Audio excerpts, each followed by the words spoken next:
and Dad had 2 daughters, Marilyn in 1937 and me in 1941. We were both born in this farmhouse with aunts as midwives.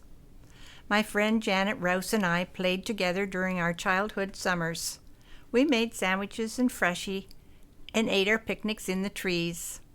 Her dad Elwood took us to the CNE and also a circus in Belleville, after which we had our dads transform our swings into trapezes. Marilyn and I had a playhouse which had been a hunting cabin. One day, when Mom was in town, Janet and I decided to wallpaper it just like Mom's living room. Flowers on 3 walls and stripes on the other. We dragged a drop-leaf table outside, measured, cut, and pasted the paper, and it was a dandy job.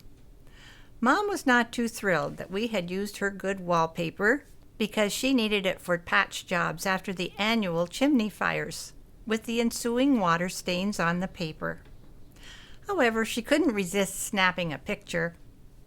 An old wash tub was our backyard above-ground pool. In spring, I helped Dad collect sap with Molly the horse and a stone boat.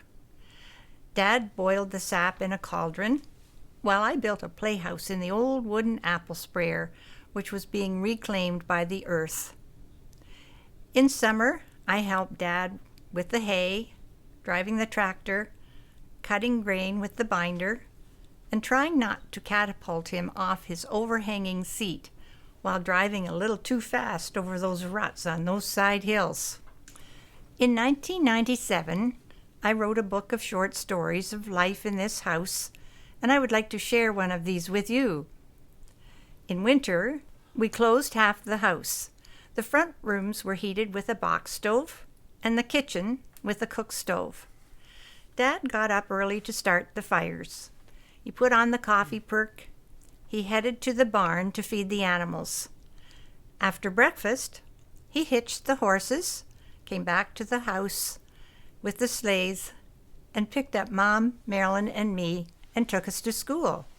He watered the horses at the Walker Spring.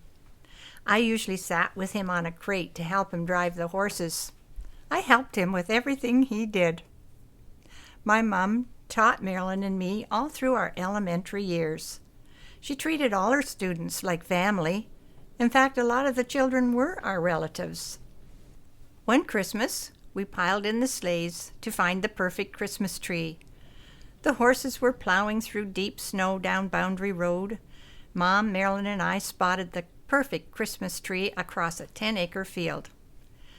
Dad said he would press on with the condition that we would not change our minds. We were quite disappointed with that scraggly Charlie Brown tree with the branches only on one side, but when it was decorated, it was a beautiful sight. Sometimes we were snowed in for 2 or 3 days, but we had crates of potatoes piled to the ceiling in the cellar, turnips that we shared with the cows, and the fruit cellar was lined with fruits and vegetables that Mom had preserved over the hot cook stove in summer. We had 100-pound sacks of flour and sugar and a rented meat locker in Spencer's Dairy. We were self-sufficient. We even had homemade maple syrup. Marilyn became a nurse and married Ray Murray. They had 2 sons, Brian and Brad, 4 grandchildren, and 3 great-grandchildren. I became a teacher and used Lena Baker's musical training daily in my kindergarten class over my 35-year career. I married Ben Ring, have 2 daughters, Janelle and Carla, and 5 grandchildren. Carla and her stepson Tyler swam 14K across the Northumberland Strait last summer. Dad and Ben's mom, Isabel Ring, had both lost their spouses, and they married a month after Ben and me. Ben didn't want to be accused of marrying his sister. They were married 30 years, spending winters in Florida after Isabel retired from teaching English at ENSS and Dad retiring from farming. He said he had a hired man for the first 25 years and me for the remainder. When Ben retired from law practice in 2006, we moved back to the ancestral farmhouse as the fifth generation.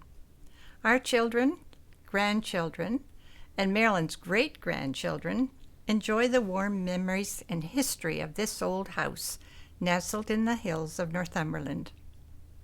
Here we have a photo of generations 2, 3, and 4, and this last photo shows generations 5, 6, 7, and 8 on this property. And this is the Brighton Township I remember.